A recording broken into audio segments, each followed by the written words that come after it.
Hey everybody, welcome back to another video. Today we're going to be cutting some Parota on the sawmill. We gotta cut this one up right here. I'm going to cut it into cookies. I gotta load it right up on the mill over there. But I've got quite a bit of this stuff. Today we're just going to do some fun cuts, make some cookies out of it. Out here in the log yard. As you can see, this was a tree that fell over during Ian. And it was a pretty big tree. I also got another big log past the pond over there. But this is the one we're going to be cutting today. Tried to, at least. It's got a nice crotch section right here. That'll give us some really cool grain in between there. And I might have to trim it down a little bit just to get it up there, but let's see what we got to do. So before we load this thing up, I just want to take a quick measurement of what it is at the base.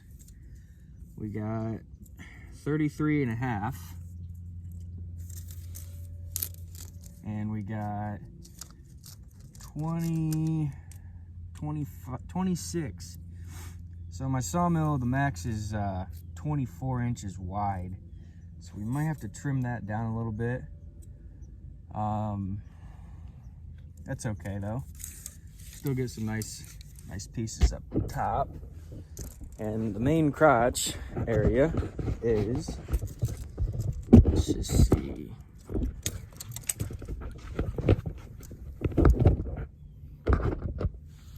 width between the two, roughly 4 feet. Also, before I get this thing loaded up there, I just wanted to show you my setup. We got some boards. These usually aren't here. These usually are off. You know, lengthwise of the log would lay between that bunk there and this bunk here. But because it's not over 4 foot, you know, we got to have something in between there. So we put some boards down so that will lay right on top of there. And my log dogs are up so I can have a backing. So if I can clamp the dang thing, I mean, I don't know. Might be too wide, but that's just the setup. We'll see.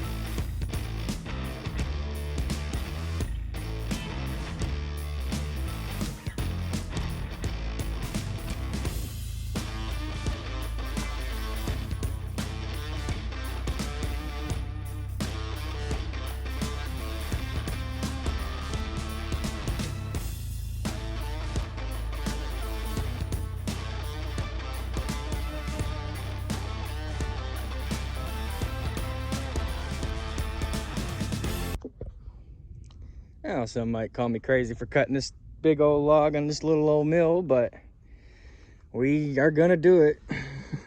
We're gonna do it.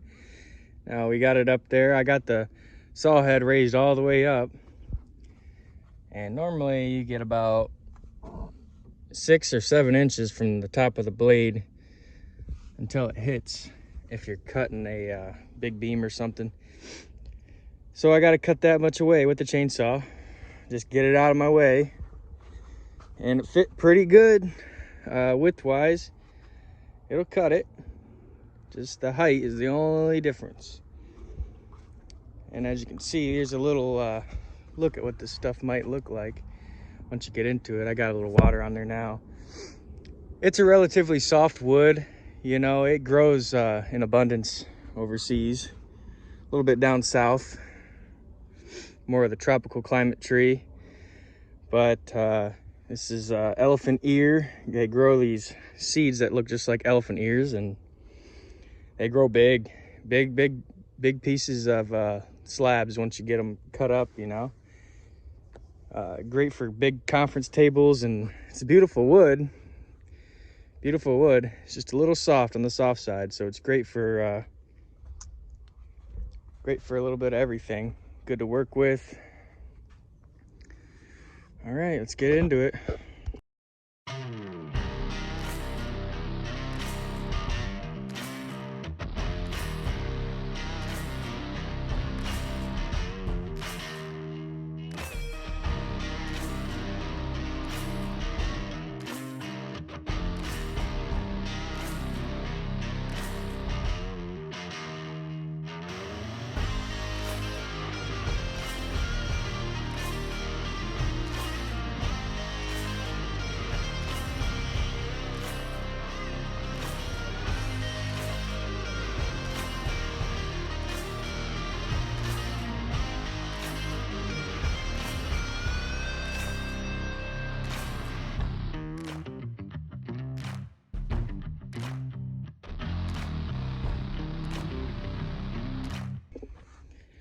All right, I took my first slice off without even starting the sawmill. I got it pretty close. I think it's just another inch, just a little bit more trimming. But boy, this stuff's beautiful. It's gorgeous. Once we get down, even further down in here, the two branches will connect, and it'll be some amazing, amazing figuring in the grain.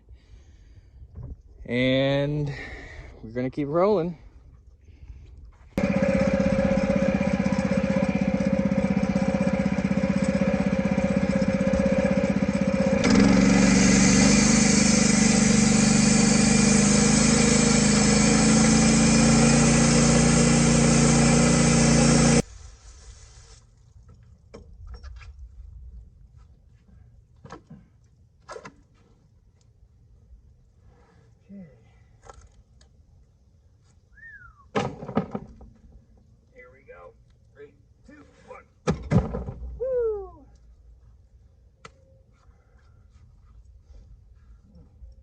Interesting.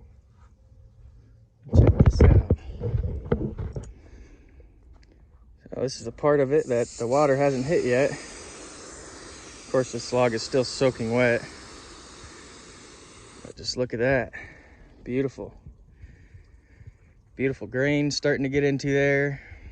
Just gorgeous.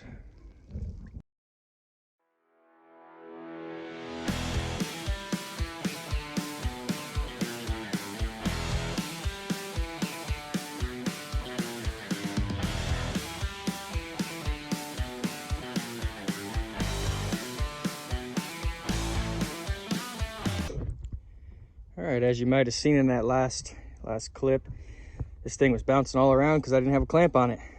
I just wanted to get the top piece off first, but now I got my clamp set in, and on the other side, I just got a piece of wood wedged in there, and this thing is much more stable. The problem is when it gets to bouncing like that, is you can kind of see it. That blade wants to dive down and do all kinds of funny things when this thing's bouncing all around, and you can even see it, these black marks here. That's from the blade pinching, from the two pieces coming together. As the wood's releasing tension, as you're cutting it, it's starting to pinch the blade, and the thing starts bouncing around and everything. You really need to get this thing secure nice and well, nice and solid, so it doesn't want to bounce around like that, because that blade comes off, man, it can be dangerous. All right.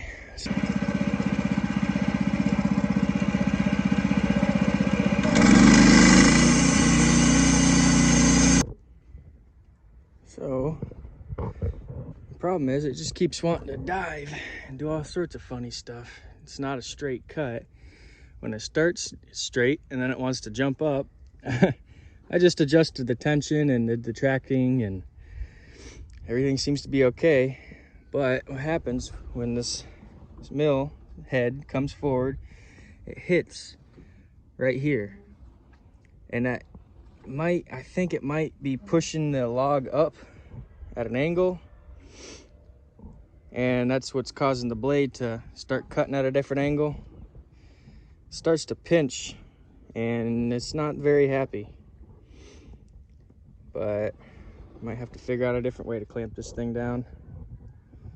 All right, well, gonna keep going. Just troubleshoot time. So, because I have a Norwood, I popped the clamping piece. Normally that sits right on there, and this spike gives you a bite into the wood and whatnot, but you're able to take it off. And that gave me a little bit extra room to squeeze in there, so now the sawmill shouldn't hit. Now we got space. And I just decided to stick a brand new blade on there, you know, start from scratch. Blade on there I had before was a resharpen, and I don't think we have that quite down yet to sharpen to factory spec, you know, sharpening it by hand, making it brand new. But now we can try it again. Let's see what happens this time. All right, put a brand new blade on. Now she's perfectly flat. I felt it in the cut nice and smooth, didn't bind, didn't twist, didn't do anything funny. Nice and flat cut, nice and sturdy still. Now we can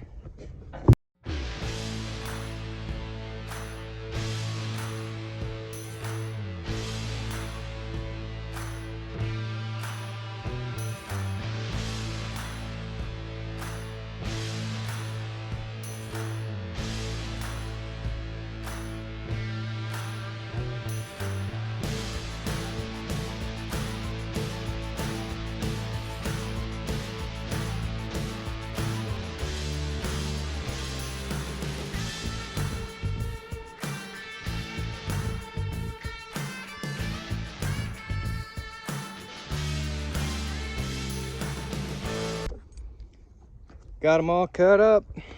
Now, I don't know, I think this one's small enough to where I can slide it forward and maybe get one more cut out of it. But so far I got 5 nice 3-inch thick cookies. They're just beautiful, absolutely gorgeous. Be great for end tables, coffee tables, you know, cutting blocks. I mean, really anything you can think of. Nice and flat. This is pre-dry, so there's not a whole lot of cracks and checks and things that are, you know, make it look not as good as now. As it dries, things will start to move, things will start to crack. You'll get a lot more things going on. All these suds. This is because I was cutting sappy pine and got to use some mixture of Dawn dish soap and pine saw to keep the sap off the blade. That way it won't pinch and do all kinds of funny stuff and fight you the whole time. But as you can see, this stuff is just absolutely gorgeous. It's my first time cutting this stuff, and watched the other videos online, and they all say that it's pretty soft wood and it's a cheaper alternative to something like rosewood. It's called, the nickname for it is Spanish walnut. So it's absolutely gorgeous. All right, keep going. All right, slid the last piece up a little bit to where I could get it on one of the dogs so it won't slide that way off the mill. But as you can see, it's still too short to clamp it. Can't clamp it there. So you just add some weight on the top of it. I got a mantelpiece beam deal just to give it some weight to keep it down. I got to make a skim cut first because this is the bottom, very bottom of the log when it was cut, so it has a bunch of chainsaw marks in it and everything. Make a skim cut, get it flat, and then hopefully I can split these in two and get 2 more. Let's see if it works.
almost.